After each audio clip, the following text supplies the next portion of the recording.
Asyhadu an la ilaha illallah wahdahu la syarikalah wa asyhadu anna Muhammadan abduhu wa rasuluh al-mab'utsu rahmatan lil alamin. Allahumma iftah lana qulubana wa alhimna rusdana wahdina ila siratikal mustaqim. Ya ayyuhalladzina amanu taqullaha haqqa tuqatih wa'lamu annallaha ma'al muttaqin. Ikhwan dan akhwat yang semoga senantiasa dirahmati dan diberkahi Rabb kita Allah Subhanahu wa taala. Puji dan syukur hanya miliknya yang senantiasa selalu dan terus-menerus menghunjam indahkan di kedalaman hati kita nikmatnya iman, lezatnya hidayah, dan menakjubkannya hidup di jalan-jalan kebaikan, sehingga kita terus bisa mengubah setiap nikmat sekecil apapun dalam hidup kita menjadi samudra syukur dan semesta bahagia tak berbatas. Kita senantiasa terus bisa mengubah setiap anugerah yang tercurah, bahkan menderas tiada henti dalam hidup kita, seperti derasnya curah hujan di luar. Mudah-mudahan menjadi bentuk-bentuk dan bulir-bulir ketaatan indah kita kepadanya.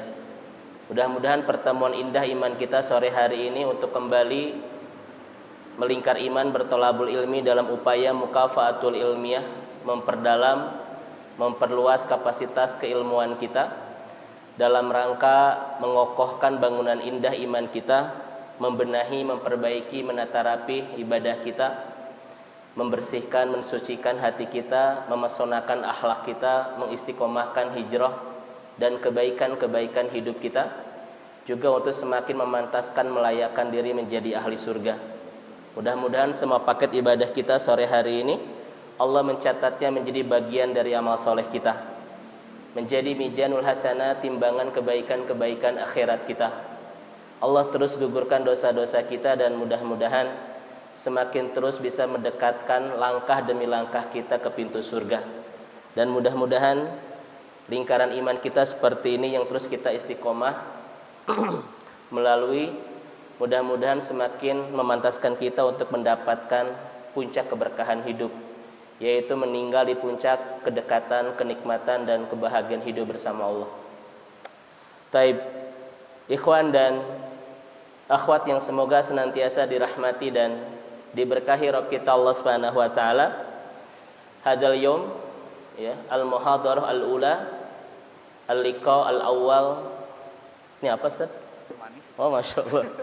Jazakallahu khair. Ini pertemuan kali pertama kita membahas tentang sirah nabawiyah. Ini adalah ahamul maudu ya, materi yang sangat penting di antara kajian-kajian keislaman yang lain. Kenapa? Karena sejarawan berkelas dunia Dr. Ali As-Salabi mengatakan seorang muslim yang baik itu harus memahami 3 hal minimal. Dan ini syarat pokok. Yang pertama adalah fahmul Quran, dia memahami Al-Quran.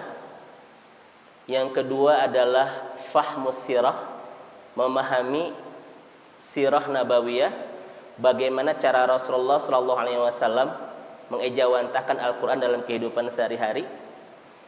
Dan yang ketiga adalah fahmul waqi'i, memahami kondisi sekarang di mana kita hidup ya, memahami Al-Quran, kemudian memahami sirah nabawiyah, dan yang ketiganya memahami kondisi di mana saat ini kita hidup, kemudian kita timbang dengan Al-Quran dan bagaimana Rasulullah SAW menjalani kehidupan sebagai manifestasi dari Al-Quran itu sendiri. Oleh karena itu, ikhwan dan akhwat yang semoga senantiasa dirahmati dan diberkahi Allah, maka hari ini merupakan pertemuan perdana kita membahas tentang sirah yang harus menjadi bagian dari khazanah keislaman kita. Taib, ikhwan dan akhwat yang semoga senantiasa dirahmati dan diberkahi Rabb kita Allah Subhanahu wa taala, izinkan sore hari ini saya bertutur halus, berkisah indah, bercerita renyah tentang Qisatul Insan, kisah perjalanan seorang laki-laki. Tapi ini bukan laki-laki biasa, karena Anda nggak berselera bercerita laki-laki biasa itu, ya. Dan antum pun menghabiskan waktu, ya, kalau harus kumpul di sini, kemudian kita bercerita tentang laki-laki biasa, kayak nggak katanya, bukan ya antum ya. Kita akan berbicara tentang siratul insan, perjalanan hidup seorang laki-laki, tetapi laki-laki ini a'dhamur rajul mundu khalaqa Adam ila yaumil qiyamah. Laki-laki teragung, laki-laki termulia sejak diciptakan Nabi Adam sampai nanti hari kiamat. Jadi ini bukan kajian biasa, ini kajian luar biasa, karena kita akan mengkaji perjalanan hidup seorang laki-laki yang sangat luar biasa, ya. Baik, ikhwan dan akhwat yang semoga senantiasa dirahmati dan diberkahi Allah Subhanahu wa taala. Saking luar biasanya laki-laki mulia ini, namanya itu senantiasa didekatkan dengan nama Allah Subhanahu wa taala yang sering kita baca sehari-hari. Ketika adzan, ya enggak? Ketika sholat, betul kan ya? Ketika kita bersahadat, tidak ada satu nama laki-laki yang dilekatkan dengan nama Allah yang sering kita baca setiap hari kecuali laki-laki yang mulia ini. Sudah ketebak siapa? Oh, gampang tuh, ya. Kita akan berbicara tentang sirah nabawiyah, perjalanan hidup seorang laki-laki mulia bernama Muhammad sallallahu alaihi wasallam. Saking mulianya, kita menyebut nama ini setiap hari yang kita lekatkan dengan nama Allah Subhanahu wa taala. Asyhadu an la ilaha illallah. Kemudian wa asyhadu anna Muhammadur Rasulullah. Jadi ini menarik karena kita sedang membahas sesuatu yang sangat luar biasa. Bahkan kata Dr. Ragib Asyurjani di dalam kitab beliau Fi Dilal Sirah Nabawiyah. Jadi nanti antum, ini mudah-mudahan kita berlanjut ya, berbicara tentang sirah nabawiyah. Masodirnya, sumber rujukan utamanya adalah buku Fi Dilal Sirah Nabawiyah, tulisan Dr. Ragib Asyurjani. Saya tidak tahu apakah ada terjemahnya atau belum, tapi antum bisa mendengarkan itu di YouTube, ya. Beliau punya halakoh tentang sirah nabawiyah, dan saat ini beliau adalah orang kedua yang sangat pakar soal sejarah Islam setelah Dr. Ali As-Salabi. Tahu kan Dr. Ali As-Salabi, ya? Pura-pura tahu lah biar cepat. Nanti antum lihat di YouTube Dr. Ali As-Salabi, dia punya kitab sirah 14 jilid, di rumah ada. Kemudian juga Dr. Ragib Asyurjani, Fi Dilal Sirah Nabawiyah. Atau misalnya Sirah Nabawiyah tulisan Dr. Thoriq Suwaidan. Itu nanti akan menjadi masodir kajian-kajian kita di kajian-kajian sirah ini insyaallah, ya. Nah, kata Dr. Ragib Asyurjani, saking hebatnya laki-laki luar biasa ini, itu tidak terhitung mutarojim, ya, biografi,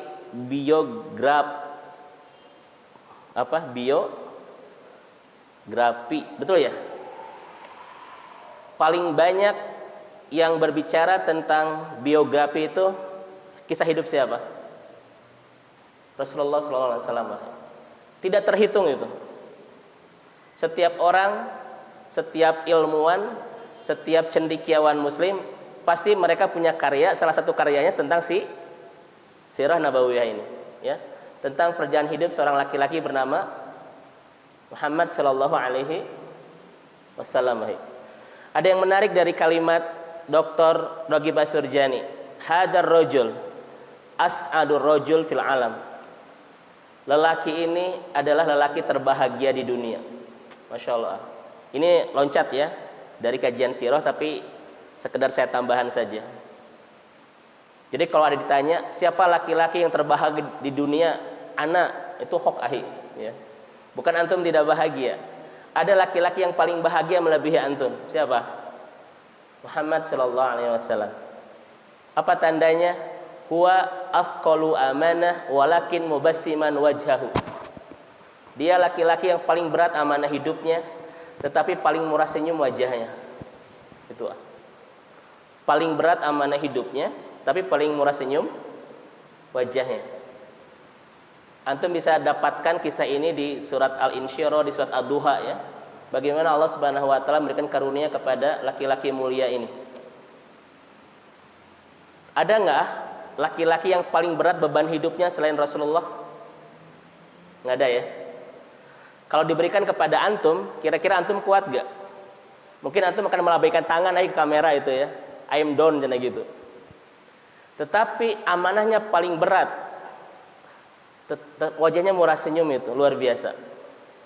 Nanti akhwat punya suami, ngurus 1 istri, ngurus 3 anak, kadang sudah kehilangan senyuman tuh istri suami antum ya, suami anti.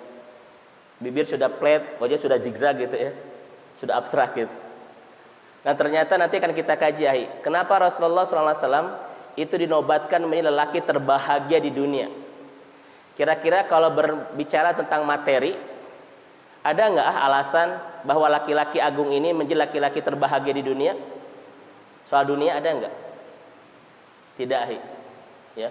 Karena laki-laki agung ini kebahagiaannya bukan lagi urusan dunia, tetapi sudah urusan akhirat.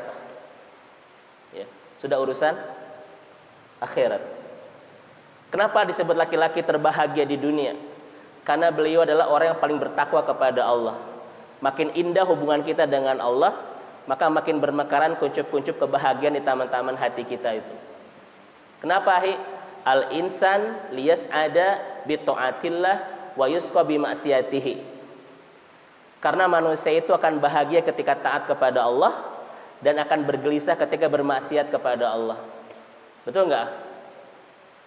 Semakin indah ketaatan kita, semakin bermekaran kuncup-kuncup kebahagiaan di taman-taman hati kita. Makanya kalau antum ingin bahagia, bukan keberlimpahan. Yang penting indah ketaatan kita kepada Allah. Setuju enggak? Yang kedua, wa yusqa bi ma'siyatihi. Dan manusia itu adalah makhluk yang tidak akan pernah bahagia kalau dia bermaksiat kepada Allah. Betul enggak? Kata Ibnu Abbas, lil hasanah al-itminan was sayi'ah ar-raibah. Ketaatan itu menenangkan, kemaksiatan itu menggelisahkan. Tidak ada orang yang bahagia ketika dia bermaksiat. Walaupun senyum, dia sedang tidak bahagia, tapi dia sedang pura-pura bahagia. Gak mungkin ada orang yang hatinya tenang, hatinya bahagia ketika dia bermasalah dengan Allah Subhanahu wa taala. Nyambung sekarang ya. Kenapa beliau menjadi laki-laki terbahagia di dunia? Karena beliau adalah laki-laki agung yang paling indah ketaatannya kepada Allah. Sedih dan bahagianya bukan lagi urusan dunia, tapi urusan akhirat itu. Makanya ana sering mengatakan kepada antum, kabbiril akhirah fi qalbik fala yakunu dunya sababa huznika wa sa'adatika. Besarkan akhirat di hatimu agar dunia tidak lagi jadi penentu sedih dan bahagiamu. Saya ulang kembali, besarkan akhirat di hatimu agar dunia tidak lagi jadi penentu sedih dan bahagiamu. Ketika kita berhasil membesarkan akhirat di hati kita, maka dunia tidak akan sering mengobok-mobok perasaan kita itu. Setuju ya? Tapi kalau antum gagal membesarkan akhirat di hati antum, maka hati antum akan selalu berubah-ubah ya dengan warna dan rasa kehidupan antum di dunia ini. Betul enggak? Masya Allah itu. Nanti akan kita bahas laki-laki ini sedih dan bahagianya hanya urusan akhirat. Ana tanya sama antum semua saat ini. Kebanyakan orang saat ini bahagia dan sedihnya urusan dunia, urusan akhirat. Urusan dunia, urusan akhirat. Urusan dunia habis ngaji, datang ke pengajian, hujan, antum rada baeudah ya. Pas pulang sendal hilang itu.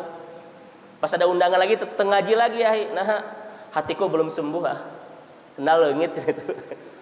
Gagal move on ya.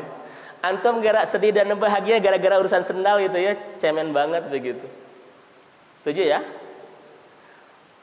Maka kalau antum tidak ingin capek suasana hati antum diobok-obok masalah dunia, satu, besarkan akhirat di hati kita. Semakin bisa kita membesarkan akhirat di hati kita, apapun warna dan rasa dunia kita tidak akan sering mengubah suasana hati kita itu. Tetap aja bahagia. Ya. Aduh Ustadz, anak tadi kehilangan tahajud, sedih. Oh itu udah keren, itu laki-laki akhirat itu. Ya. Aduh Ustadz, Masya Allah anak hari ini kehilangan tilawah Al-Quran, itu laki-laki akhirat. Jangan sampai Ustadz, aduh saya kehilangan drama Korea hari ini. Wah itu laki-laki apa itu Ustadz ya? Memang dunia itu tidak seindah drama Korea, tapi tidak serutut sinetron Indosiar Garuda itu ya. Taib, ini yang pertama ya. Kita berkisah indah bertutur halus tentang sejarah laki-laki yang dia bukan laki-laki biasa, tetapi a'dhamur rajul, laki-laki paling agung. Mundu khalaqa Adam ila yaumil qiyamah. Sejak diciptakan Nabi Adam sampai nanti hari kiamat. Yang kedua, ini hanya motivasi dulu karena hari ini saya pengantar dulu ya.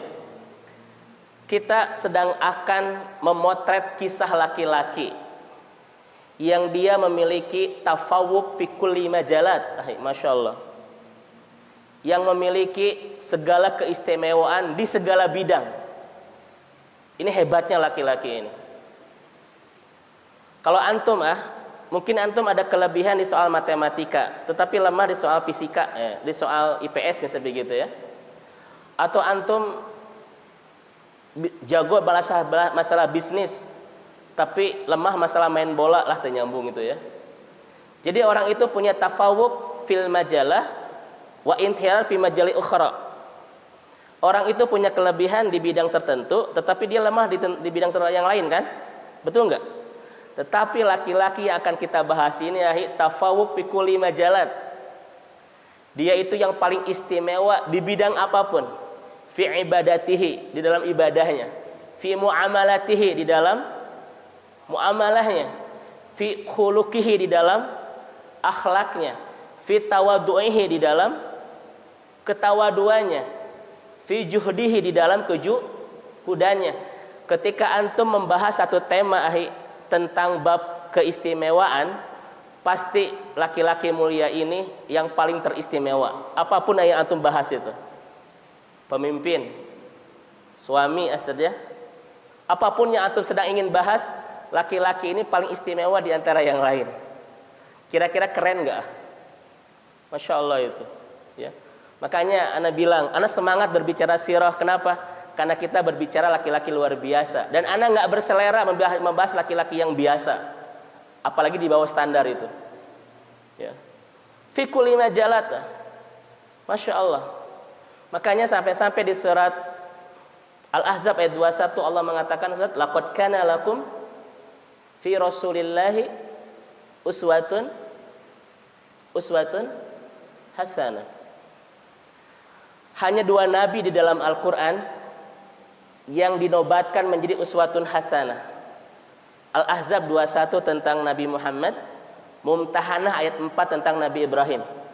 Selain itu nabi-nabi yang lain tidak. Kira-kira ini memberikan bukti enggak bahwa laki-laki ini spesial? Masya Allah. Fi kulli mazalatahi. Fi kulli mazalat itu apa ya bahasa kitanya? Di segala aspek laki-laki ini paling istimewa dan paling sempurna itu.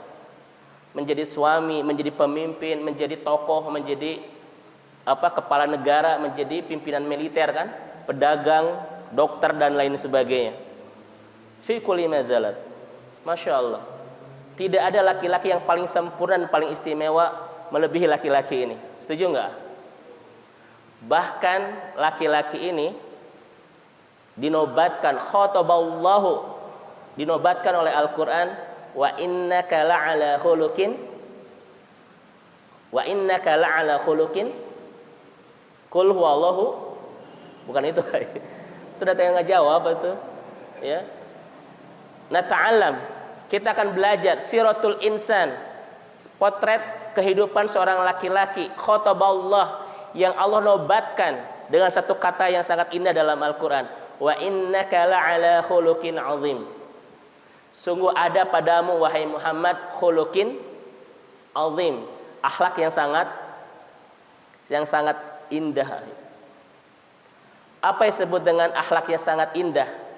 Karena Rasulullah ini adalah laki-laki yang jami'u likulli makarimil akhlak.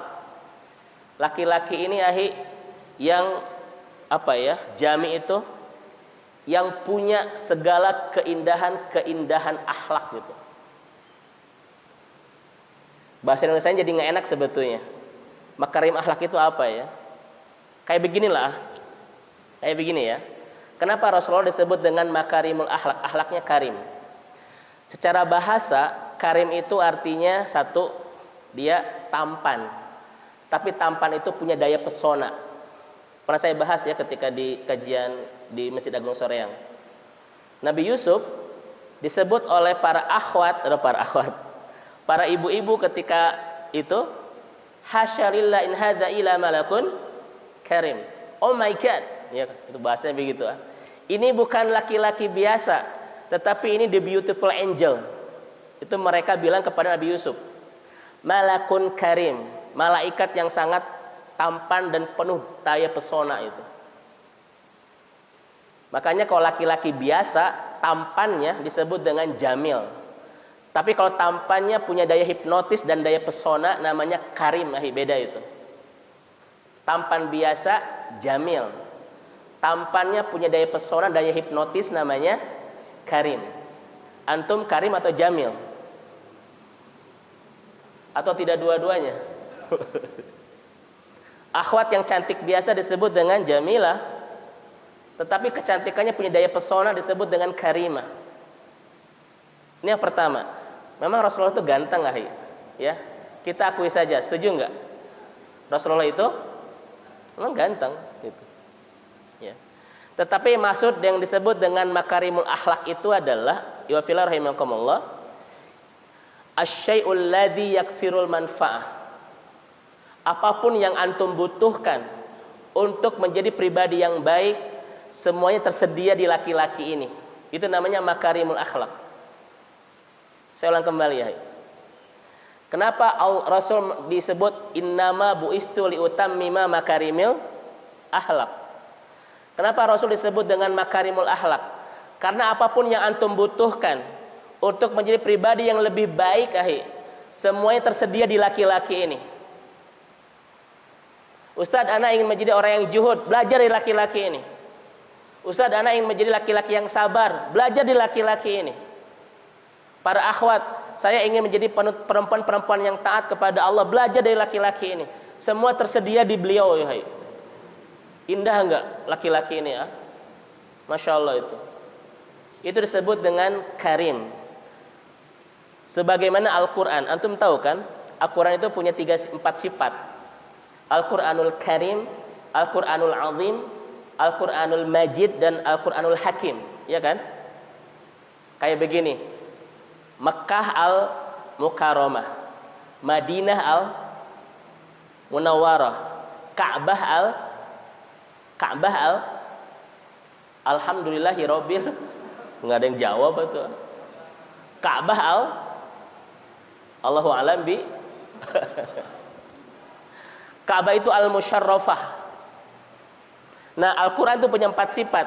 Al-Quranul Karim, Al-Quranul Azim, Al-Quranul Majid, dan Al-Quranul Hakim. Yasin wal Quranul Hakim. Pertama, kenapa Al-Quran disebut dengan Al-Quranul Hakim?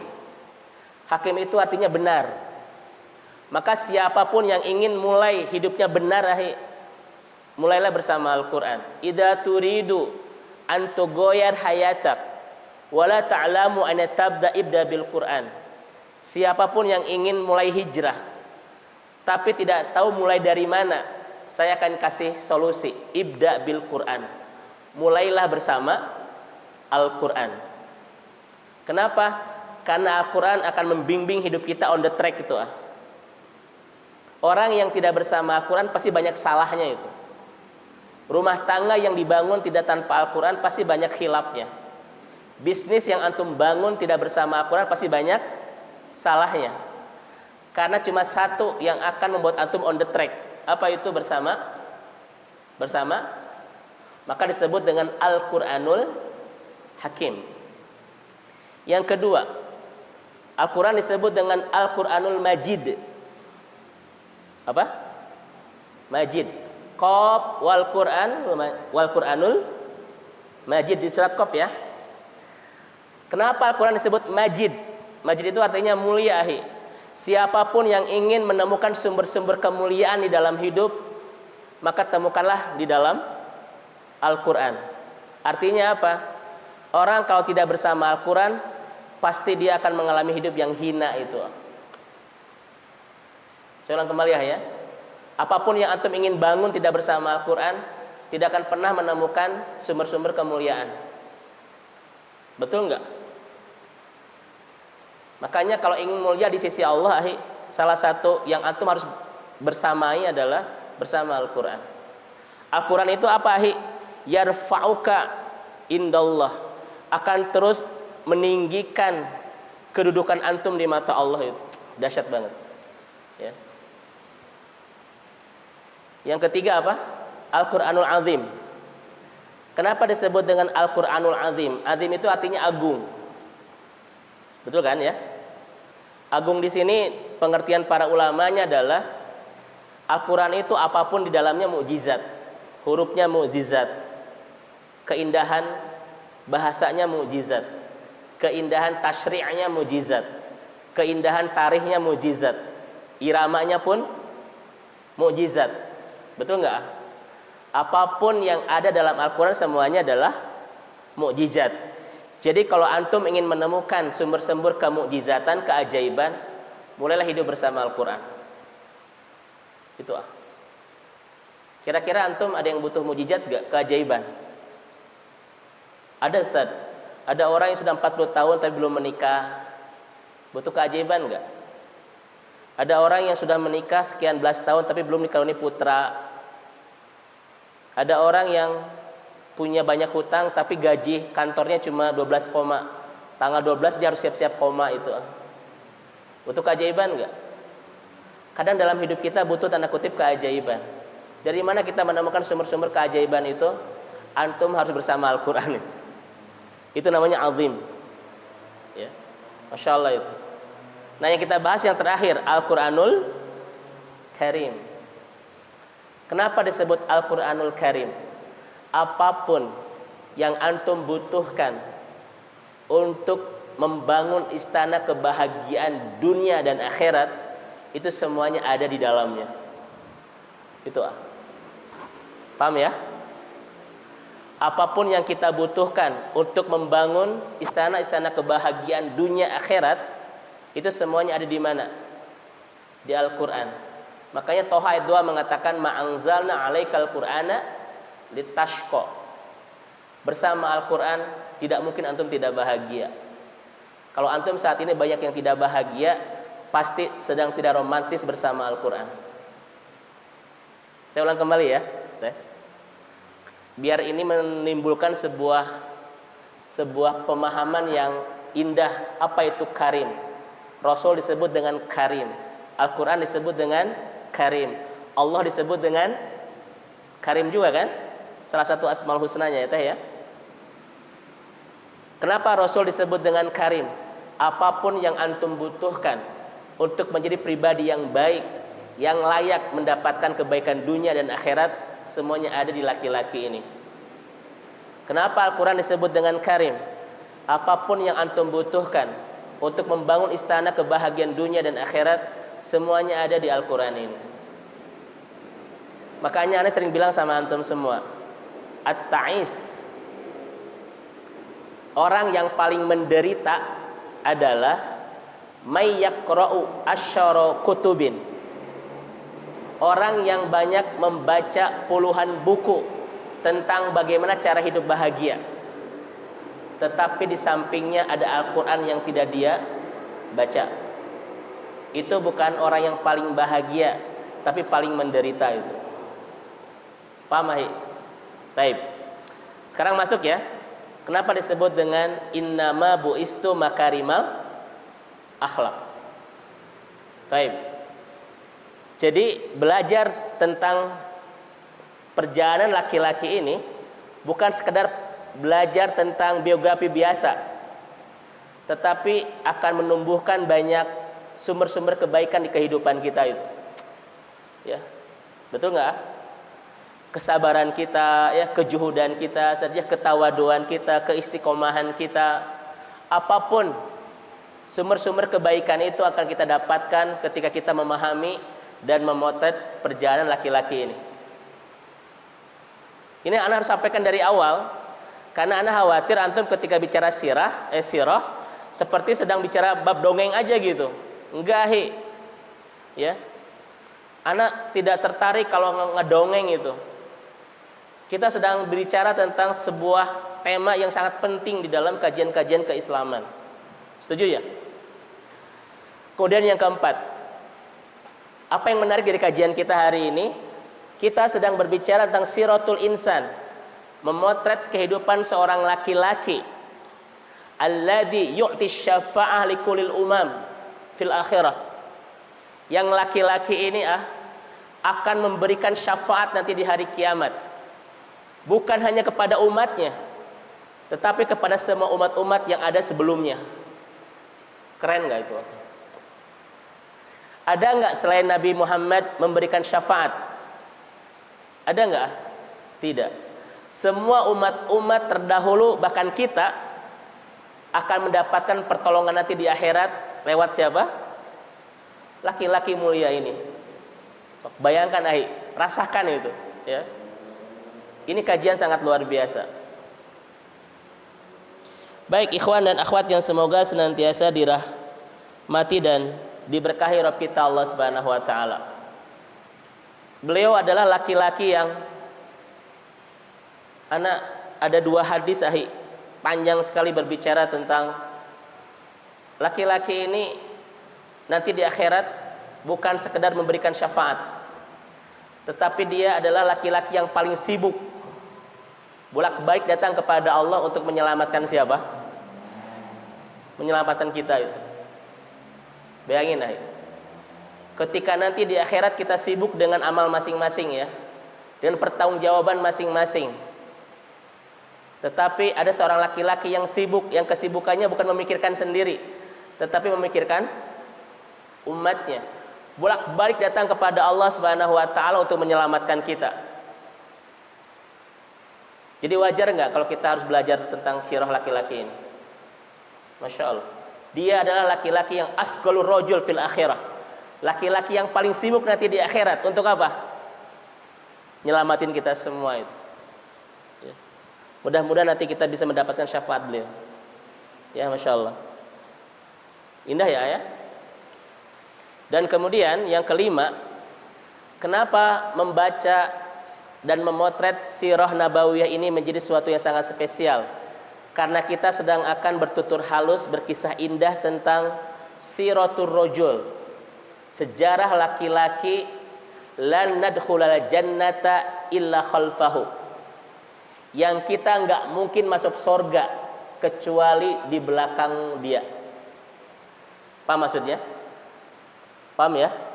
Saya ulang kembali. La nadkhulal jannata illa khalfahu. Yang enggak mungkin ada orang yang masuk surga kecuali khalfahu, di belakangnya.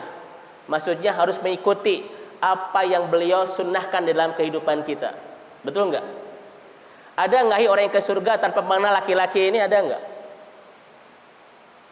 Anda tanya lagi. Ada enggak orang yang ke surga tanpa mengenal laki-laki ini? Enggak ada, Kenapa? Karena salah satu syarat untuk menjadi ahli surga adalah ittiba'u sunnati rasul, mengikuti perjalanan hidup laki-laki ini, bagaimana ibadahnya, ya, bagaimana sholatnya, bagaimana saumnya, bagaimana membangun ketaatan kepada Allahnya. Kita harus ikut beliau. Silakan antum bertaat kepada Allah tanpa mengikuti sunnah beliau. Kira-kira mendapatkan surga enggak? Enggak. Ada enggak orang yang tidak mengenal Allah, yang mengenal Allah tanpa laki-laki ini? Saya ulang kembali, Ada enggak orang yang mengenal Allah tanpa laki-laki ini? Enggak ada, Enggak ada itu. Rasulullah, antum lihat di surat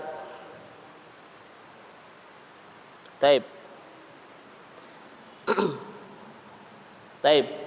Antum nanti lihat di surat An-Nahl ayat 44. Fungsi Rasulullah adalah memang menjelaskan apa yang Allah turunkan di dalam Al-Quran. Betul ya? Kita mengenal Allah, mengenal agama ini, mengenal semua keindahan tentang agama ini, itu lewat siapa? Lewat Rasulullah Sallallahu Alaihi Wasallam. Ya. Inilah 5 alasan kenapa membahas sirah nabawiyah itu menjadi hal yang sangat urgen dan penting di dalam kajian-kajian keislaman. Kita bukan sekedar bercerita indah, dongeng belaka tentang perjalanan hidup manusia masa lalu, tidak. Tetapi kita sedang berbicara laki-laki yang punya 5 keistimewaan tadi, yang pada ujungnya kalau kita tidak mengenal laki-laki ini, kita tidak layak untuk mendapatkan surga. Setuju enggak? Setuju ya? Taib. Ini alasan 5 kata Dr. Rogi Basyurjani kenapa kita harus mulai belajar tentang sirah nabawiyah. Sekarang kita masuk ke materi kita hari ini. Apa kepentingan kita mempelajari sirah nabawiyah? Kenapa antum harus belajar sirah nabawiyah? Ya. Ini akan kita bahas. Masih ada waktu ya Ustaz ya? Ini baru mukadimah sebetulnya barusan. Oke, mukadimahnya mau 1 jam. Taib.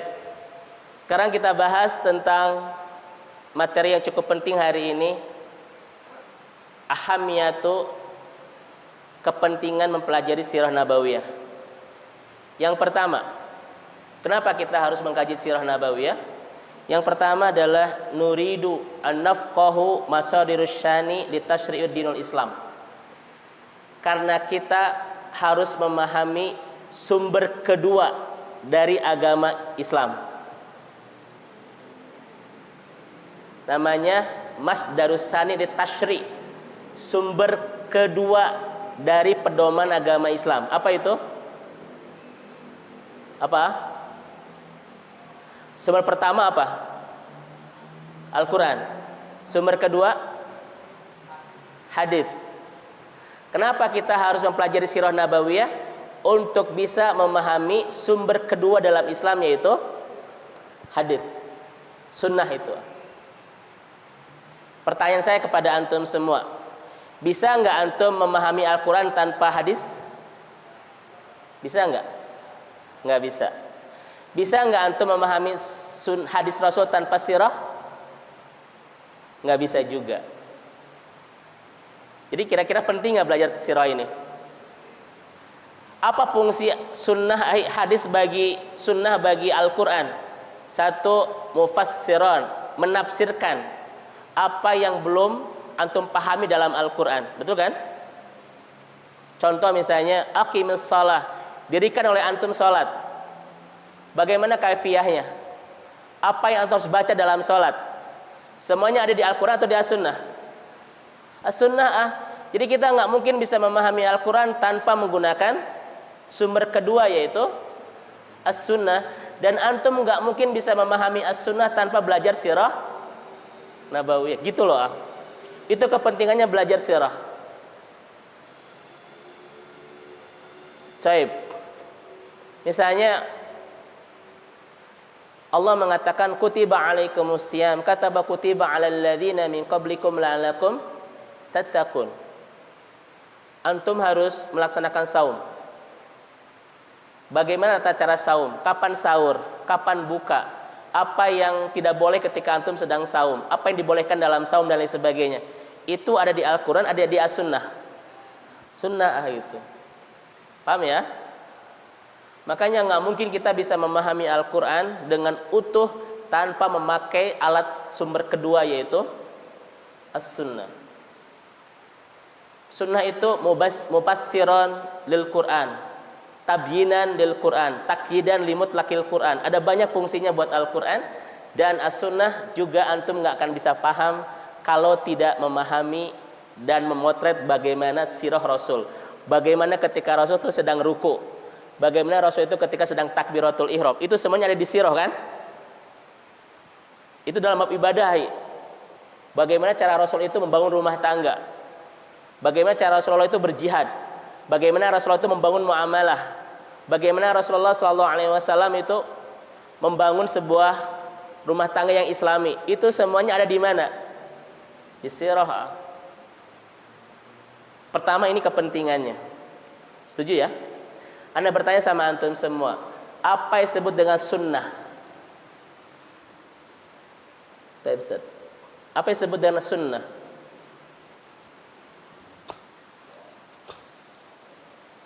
Saya bertanya, bukan ajak merenung Ya, step Zat. Ya, Tad.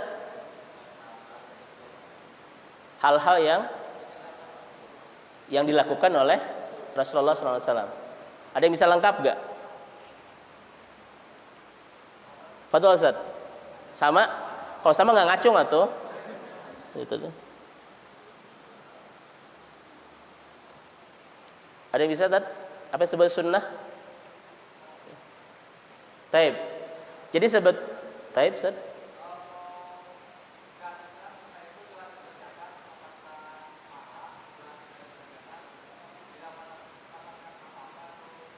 Taib, itu dalam kajian usul fikih ya. Kita dalam kajian tentang masodir, sani, tentang sumber kedua Islam, sunnah, Al-Quran dan sunnah. Kalau sunnah itu kan itu wajib, sunnah, makruh ya. Beda lagi itu Ustaz ya, tapi jazakallah khair. Jadi pentingnya ikhwan dan akhwat belajar sirah bukan sekedar kita ini sedang memotret biografi biasa, tetapi kepentingan kita ingin menyempurnakan ibadah kita.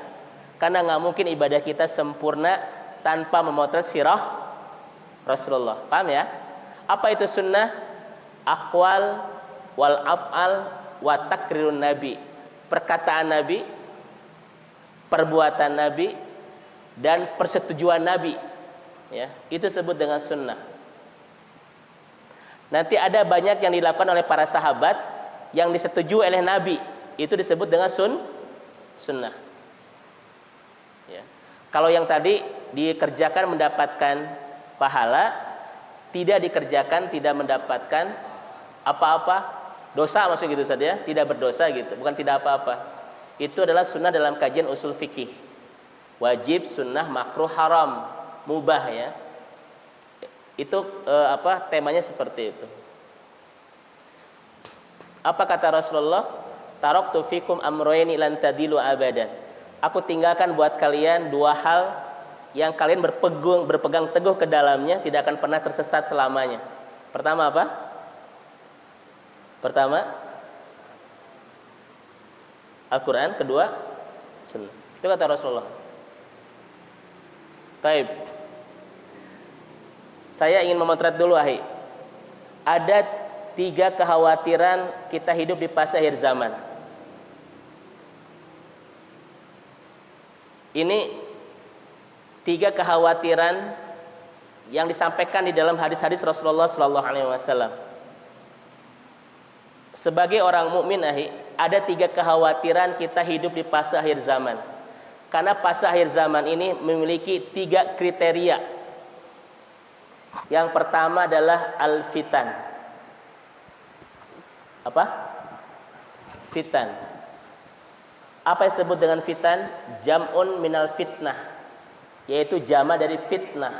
Artinya fase akhir zaman itu adalah fase kehidupan yang mereuni semua keruksakan-keruksakan yang pernah terjadi sepanjang sejarah manusia, sepanjang sejarah umat-umat terdahulu.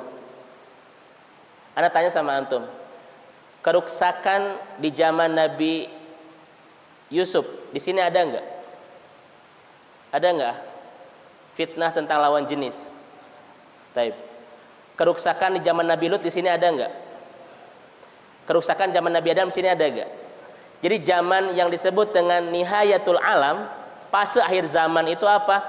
Fase kehidupan atau etapa kehidupan yang mereuni dan mengumpulkan semua kerusakan yang pernah terjadi sepanjang sejarah manusia. Di sini semuanya ada itu. Kita mah komplit itu. Ya. Kira-kira hidup di fase ini berat gak? Masya Allah. Kenapa? Karena antum akan bertemu dengan keruksakan-keruksakan yang pernah terjadi di zaman Nabi Adam, zaman Nabi Yusuf, zaman Nabi Ibrahim. Semuanya ada di sini loh. Itu namanya fitan. Yang kedua, apa yang mengkhawatirkan hidup di fase akhir zaman? Yang kedua adalah karakter akhir zaman itu intisyarat. Apa yang disebut dengan intisyarat? Keruksakannya menyebar, nampak di depan mata, dan orang sudah terputus urat malu ketika mempertontonkan keruksakan di zaman ini. Ana tanya sama antum semua. Di dalam surat Yusuf, ya, ayat 24 dan seterusnya, ada seorang perempuan yang sudah lost control. Laqad hammat biha wa hamma bihi. Perempuan ini sudah lost control. Kenapa? Karena tergoda dengan ketampanan seorang laki-laki. Laqad hammat biha. Dia sudah lost control. Ya enggak? Bukan perempuan ini murahan, tetapi laki-lakinya terlalu tampan. Siapa yang salah? Saya ulang kembali. Perempuan ini imro'atu aziz, istri seorang pejabat loh. Berkelas high class itu ya, bukan murahan. Tetapi lost control. Kenapa? Bukan dia murahan, laki-lakinya terlalu tampan. Jadi siapa yang salah? Siapa yang salah? Kenapa nyalahin perempuan, Kan laki-lakinya terlalu tampan. Saya sudah bilang tadi, perempuannya perempuan baik loh, tetapi laki-lakinya terlalu tampan. Semua perempuan itu yaktuna aidihina, memotong tangan itu, tanpa terasa enggak, ya kan? Dan mereka bilang apa? Hasya lillah in hadza illa malakun karim. Oh my God, ini bukan laki-laki biasa, ini the beautiful angel gitu. Sampai mereka mengupas tangan tanpa terasa itu. Siapa yang salah itu? Oke, hari ini kita tidak usah saling menyalahkan. Tetapi antum harus tahu, ketampanan laki-laki itu standarnya Al-Quran. Ya. Kalau antum ingin tahu tampan dan tidak, ujiannya sama seperti dalam Al-Quran. Perempuan pegang pisau dan pegang apel, antum lewat. Apa yang terjadi itu? Kalau mereka memotong tangan tanpa terasa, berarti antum ganteng. Tapi kalau pisau itu dilemparkan ke muka antum itu, berarti antum di bawah standar itu ya. Perempuan ini sudah lost control. Dia melakukan 4 daya. Daya rangsang, daya rayu, daya ancam, bahkan daya maksa. Sampai baju laki-laki ini robek. Di sebelah mana? Di belakang. Kalau antum robeknya di mana? Jangan cudon juga, sama di belakang. Kita juga soleh itu insya Allah ya. Antum di depan itu. Taib. Anak tanya sama. Makanya begini, akhwat. Ini kalimat dari Dr. Amr Khalid ketika bercerita tentang kisah Nabi Yusuf. Ni'mah azimah fi hayatina hadza, fi hayatil mar'ah. Anugerah terbesar bagi perempuan saat ini adalah Allah tidak ciptakan lagi laki-laki setampan Yusuf. Itu anugerah. Anugerah terbesar buat perempuan saat ini adalah Allah tidak kembali ciptakan laki-laki setampan Yusuf. Kenapa? Gak mungkin ada yang bisa tahan, pasti semuanya minta selfie itu. Gak mungkin tuh ya. Makanya alhamdulillah itu. Karena laki-lakinya tampan luar biasa. Anda tanya sama antum semua, perempuan ini sudah tidak close control. Pertanyaan saya, wa ghallaqatil abwab. Tapi kenapa dia rencananya matang, pintu ditutup, jendela ditutup, orang-orang diasingkan supaya tidak ada di istana. Senyap sekali. Untuk apa? Agar tidak ada yang tahu. Betul? Kenapa? Supaya tidak ada yang tahu. Kenapa semua pintu ditutup? Wa ghallaqatil abwab di dalam Al-Quran. Ziyadatu tasdid tadulu ala, penambahan tasdid menunjukkan banyaknya yang ditutup. Tidak hanya kamar itu yang ditutup, tapi satu istana itu ditutup semuanya. Agar tidak ada orang yang tahu. Kenapa? Karena dia pasti punya perasaan malu ketika akan berbuat maksiat. Bagaimana caranya supaya tidak ada orang yang tahu? Karena masih punya perasaan malu. Setuju nggak? Taib. Dia sudah tidak bisa nahan diri, tetapi masih bisa berpikir waras, masih punya rasa malu, sampai ditutup semuanya agar orang lain tidak tahu. Lihat zaman sekarang, ahi. Kontennya sama, tapi apa yang membedakannya? Saat ini orang masih punya kontrol, tapi sudah kehilangan rasa malu. Ketika berbuat kemaksiatan yang sama di video, didokumentasi, diabadikan, disimpan di laptop, pakai judul bukti cinta kasih gitu. Itu yang disebut dengan intisyarat. Di zaman ini orang nggak malu lagi berbuat kemaksiatan. Seorang laki-laki, seorang perempuan yang sudah lost control saja masih berusaha untuk menyembunyikan agar tidak ada yang tahu. Sekarang kita tidak kehilangan kontrol, tapi sudah kehilangan rasa malu. Itu namanya intisyarat. Inilah kriteria akhir zaman kedua, intisyarat. Korupsi orang triliunan, masih bisa senyum ya di media sosial dan lain sebagainya. Itu bukti kehilangan rasa malu. Setuju enggak? Naudzubillah. Dan yang ketiga yang mengkhawatirkan di fase akhir zaman ini adalah Rasul mengatakan qat'ul lail mudlim. Fase akhir zaman itu seperti potongan malam yang gelap gulita.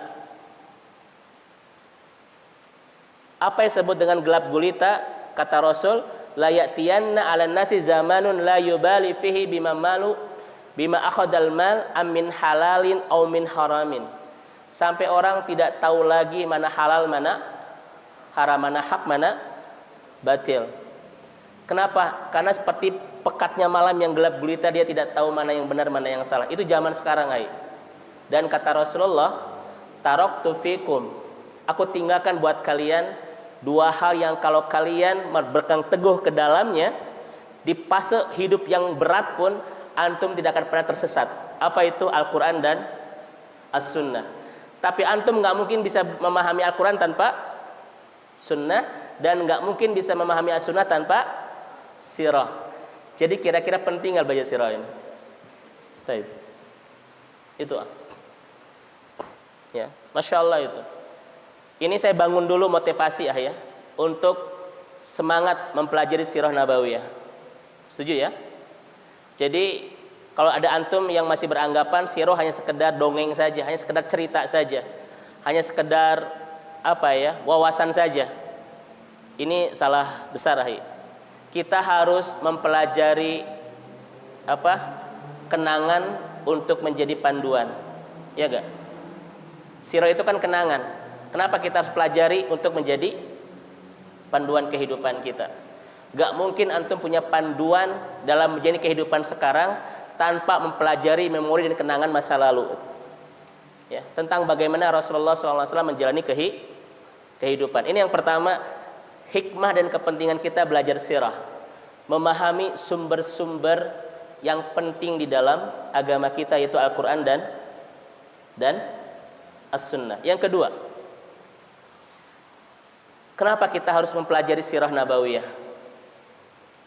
Yang kedua adalah at-ta'aruf li sahsiyati Rasulullah sallallahu alaihi wasallam. Karena kita perlu untuk mengenal pribadi Rasulullah sallallahu alaihi wasallam. Makanya nanti ada kajian ma'rifatul Islam, ma'rifatul Rasul kan? Ada ya? Ma'rifatullah, ma'rifatul Islam, ma'rifatul Rasul. Dan ini menjadi bagian terpenting ketika kita memahami agama ini. Anda harus memahami, berta'aruf dengan sosok laki-laki ini. Antum potret bagaimana kehidupan beliau. Sekali lagi kenapa antum harus memotret laki-laki ini? Yang tadi itu, yang 5 tadi ya.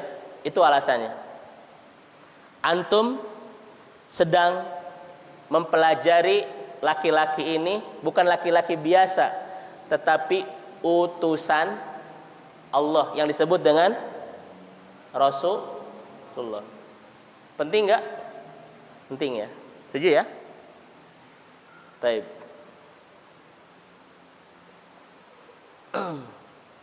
Baik, yang ketiga karena waktu. Apa kepentingan kita belajar tentang sirah nabawiyah ini? Yang ketiga adalah nata'allam kaifa nuhibbur rasul. Karena kita harus belajar bagaimana cara mencintai Rasulullah sallallahu alaihi wasallam. Ya. Karena kita harus belajar bagaimana cara mencintai Rasulullah sallallahu alaihi wasallam. Ana tanya sama antum. Kalau antum tidak mencintai pasangan antum, itu dosa enggak? Kalau antum nggak bisa mencintainya, dosa enggak?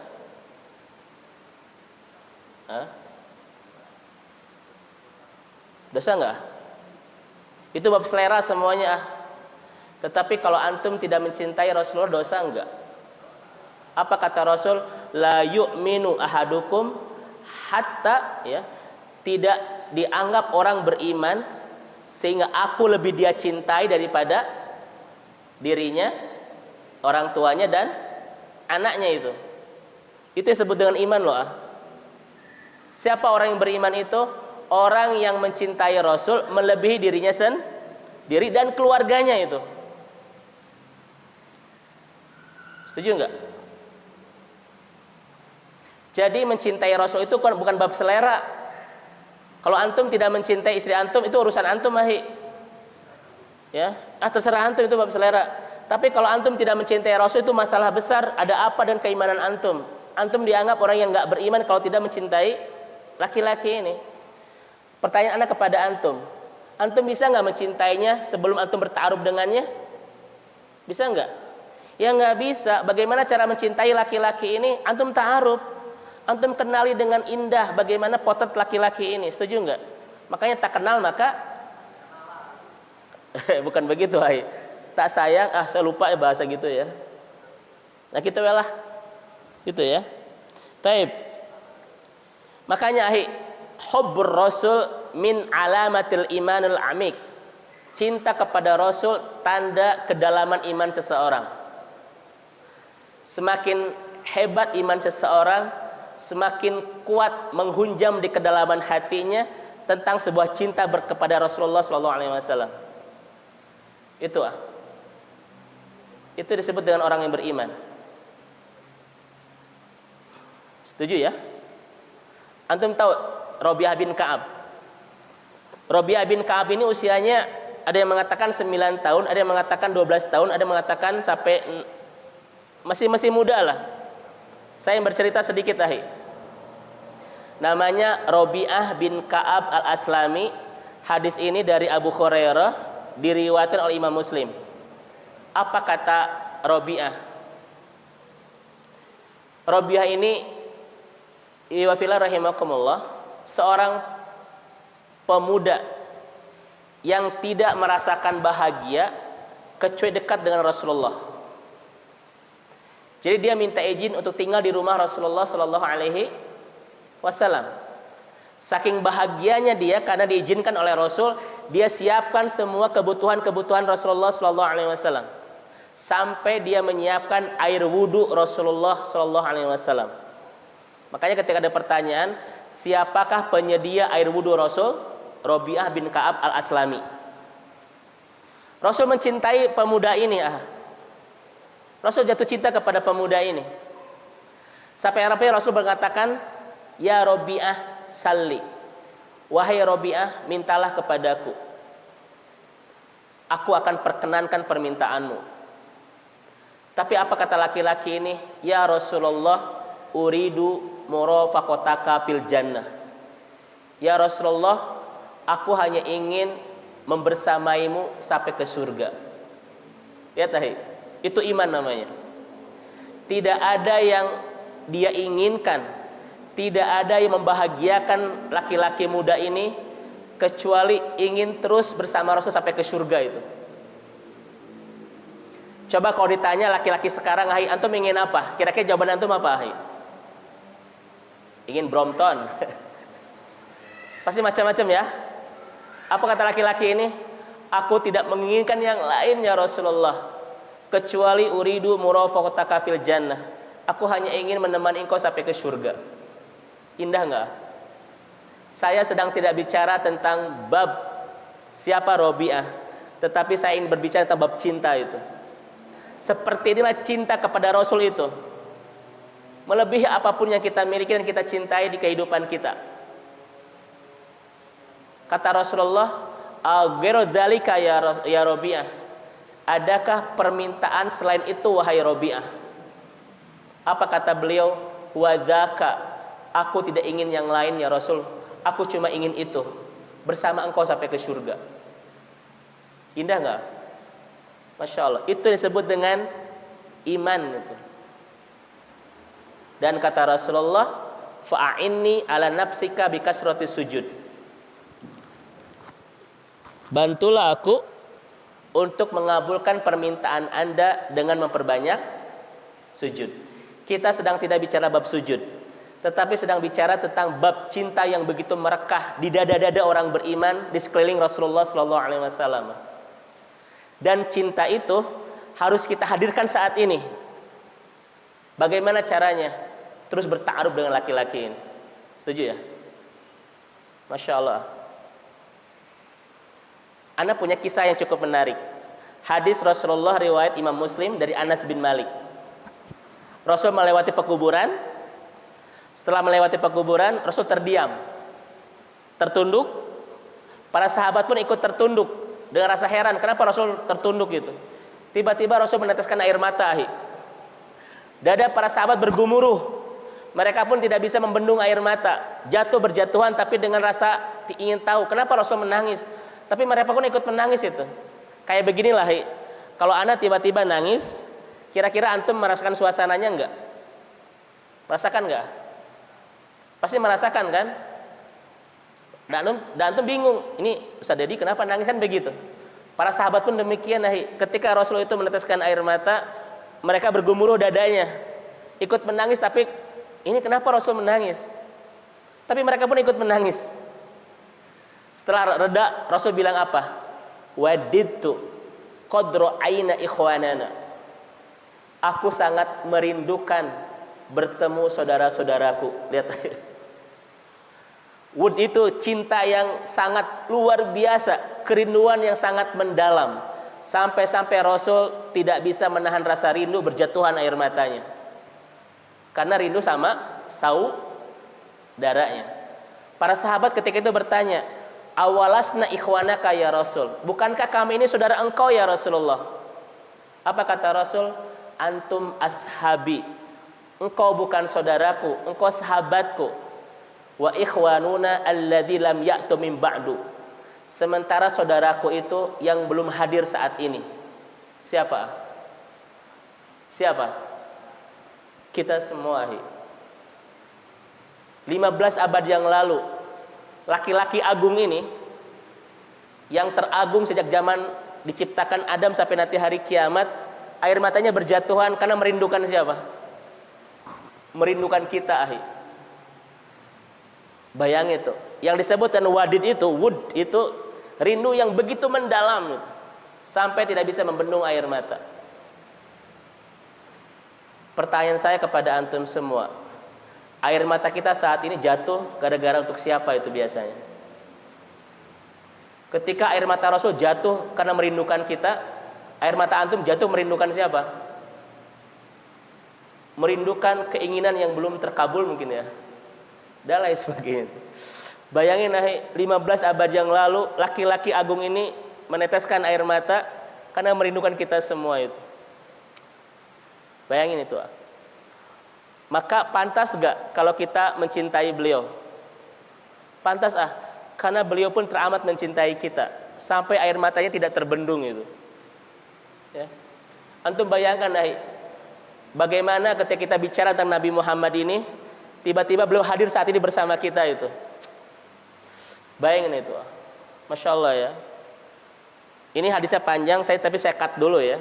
Saya takut terbawa suasana. Udah cut aja gitu. Kita sedang berbicara cinta itu.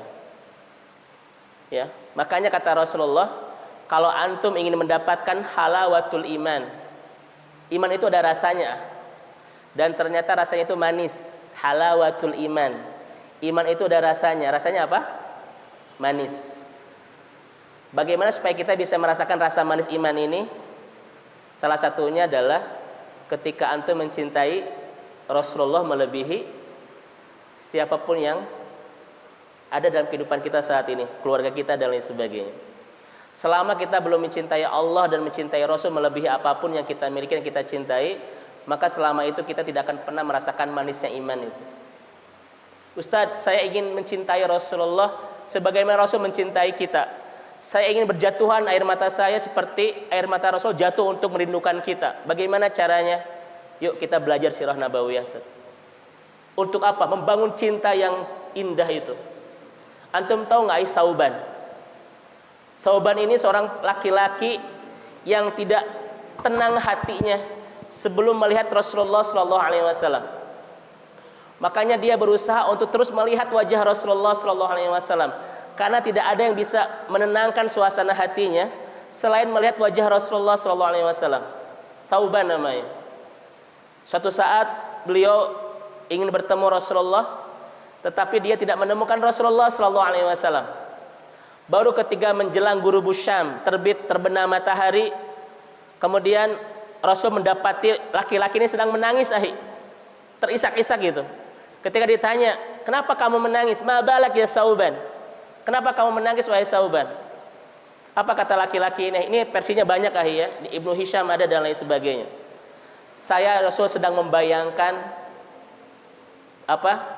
aku dan kamu nanti di akhirat.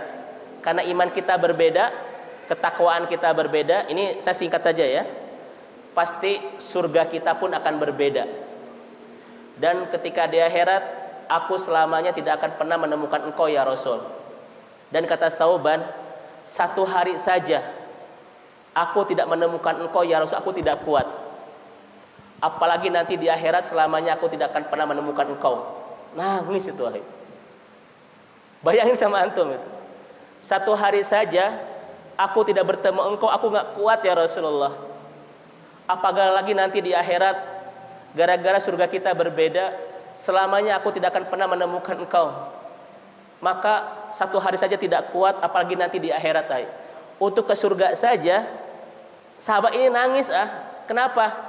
Karena dalam bayangannya tidak akan pernah bertemu siapa? Rasulullah. Antum kebayang gak seberapa hebat cinta beliau kepada Rasul? Dan Rasul mengatakan, anta man ahbabta fil jannah. Engkau akan bersama orang yang kau cintai di surga. Itu. Nanti saya banyak kisah ya dari Anas bin Malik itu tentang bab kisah-kisah cinta ini. Kita tidak akan pernah habis, seperti mata air yang tidak akan pernah kering kalau membahas cinta bersama Rasulullah itu ya. Nah, saya ingin membangun cinta itu seperti Sauban. Cinta itu seperti Robi'ah. Cinta seperti Umar bin Khattab kepada Rasulullah itu bagaimana caranya? Yuk kita belajar tentang bagaimana perjalanan hidup laki-laki ini. Setuju nggak? Ini kepentingannya. Taib. Kan cinta itu lahir karena 3 hal. 1, ketertarikan fisik. 2, keindahan Keindahan akhlak ya, atau keindahan kepribadian. Dan 3, kemanfaatan. Antum bisa mencintai seseorang kalau seseorang ini punya 3 hal. 1, fisiknya menarik. 2, kepribadiannya indah. Dan 3, dia memberikan sesuatu yang paling manfaat kepada engkau, kepada kita itu. Setuju nggak? Rasul memiliki 3-tiganya nggak? Jadi kalau antum nggak jatuh cinta, ada masalah soal keimanan antum itu. Fisik Rasul itu menarik, kepribadiannya manfaat gak Rasul buat kita? Masya Allah itu. Jadi kalau antum nggak jatuh cinta, ada masalah soal iman antum itu. Saya sedang tidak ingin mengajari antum menangis karena wajah-wajah di sini pakar-pakar air mata itu, ya. Tetapi anak ingin menjelaskan kepada antum, air mata kita ini berharga, jangan pernah jatuh untuk sesuatu yang murahan. Saya ulang kembali. Air mata itu berharga. Jangan sering jatuh untuk sesuatu yang murahan. Jatuhkanlah air mata itu untuk yang paling berharga di kehidupan kita, Allah, Rasul, akhirat itu ahli. Iya mah gara-gara pulsa hilang, juri gitu ahli ya. Gara-gara gaji antum di kantor 5M, 5.555 perak juri gitu ahli. Betapa tidak berharganya air mata kita selama ini. Rasul itu kalau menangis itu coba antum lihat air mata Rasul, saya punya bukunya itu. Masya Allah ya, sangat beda banget dengan air mata kita itu. Kapan Rasulullah itu menangis dan kapan kita menangis, beda banget itu ya. Kapan-kapan akan kita cerita ya tentang bagaimana keseharian Rasulullah SAW itu. Taib. Yang terakhir karena waktu. Aduh Ustaz, sudah jam ini ya. Dan yang terakhir, iwafillah rahimakumullah, kenapa kita harus mempelajari sirah nabawiyah? Li ta'allamul hikmah, untuk mempelajari hikmah. Mempelajari apa? Hikmah. Hikmah pertama namanya hikmatul marhaliyah, hikmah proses. Antum tahu bagaimana cara khamar diharamkan? Berapa proses 3 proses ya. Antum tahu bagaimana cara jihad itu diwajibkan? 3 proses kan? Di Mekah ada jihad gak? Ada jihad gak? Tidak ada jihad. Jihad ada di mana? Di Madinah kan? Kemudian antum tahu nggak Yahudi itu bagaimana awalnya? Rasul bikin kesepakatan, kemudian pada akhirnya Rasul menyerang, ya kan? Dan Rasul mengusir dan begitu. Ada prosesnya. Itu namanya hikmatul marhaliyahi.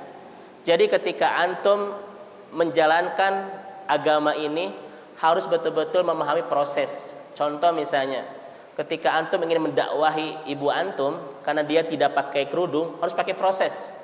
Tidak bisa, mah kalau tidak pakai kerudung neraka. Kira-kira bisa nggak? Nggak bisa, harus pakai proses. Orang yang saat ini masih ngerokok, orang yang saat ini belum sholat, orang yang saat ini misalnya berbuat maksiat, pacaran dan lain sebagainya, ketika antum ingin mendakwahi jangan bisa langsung tetapi ada proses-prosesnya.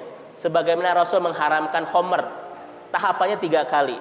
Sebagaimana Rasul mewajibkan jihad, tahapannya 3 kali, betul kan? Sebagaimana Rasul memahamkan syariat-syariat yang lain, itu berprosesnya indah banget. Baik, yang kedua adalah, saya percepat ya karena waktu, marhalatul hikmatul wasatiyah, hikmah moderat Jadi kalau antum memahami Rasulullah, beragama ini pasti akan moderat. Contoh ya. Dulu ada 3 sahabat bertanya sama Aisyah, "Wahai Aisyah, bagaimana sih ibadah Rasul itu?" Aisyah bercerita bla bla bla. Kata beliau kata 3 laki-laki ini, "Kalau begitu saya akan saum dan tidak akan pernah buka." Yang kedua, "Kalau begitu saya akan terus tahajud dan tidak pernah tidur." Yang ketiga, "Kalau begitu saya akan terus ibadah dan tidak akan pernah nikah." Ekstrim nggak beribadahnya? Ekstrim kan? Diadukan kepada Rasulullah, Rasul marah. Kata Rasul, "Aku ibadah, aku juga tidur. Aku ibadah, aku juga nikah. Aku saum, aku juga buka." Jadi kita ketika nanti memotret perjalanan Rasulullah, antum akan makin moderat ketika menjalankan agama ini, nggak akan ekstrim. "Ustadz, saya mah akan tinggalkan dunia. Saya mah akan fokus akhirat." Itu sesuai nggak dengan perjalanan Rasulullah?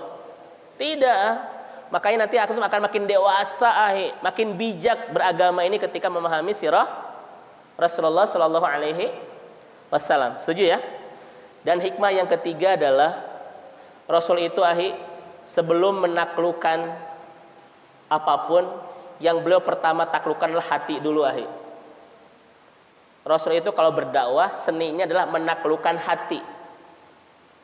Sampai para sahabat mengorbankan harta kan, sampai berjihad, menghabiskan segala yang dia miliki, gara-gara hatinya sudah ditaklukkan oleh Rasulullah Shallallahu Alaihi Wasallam.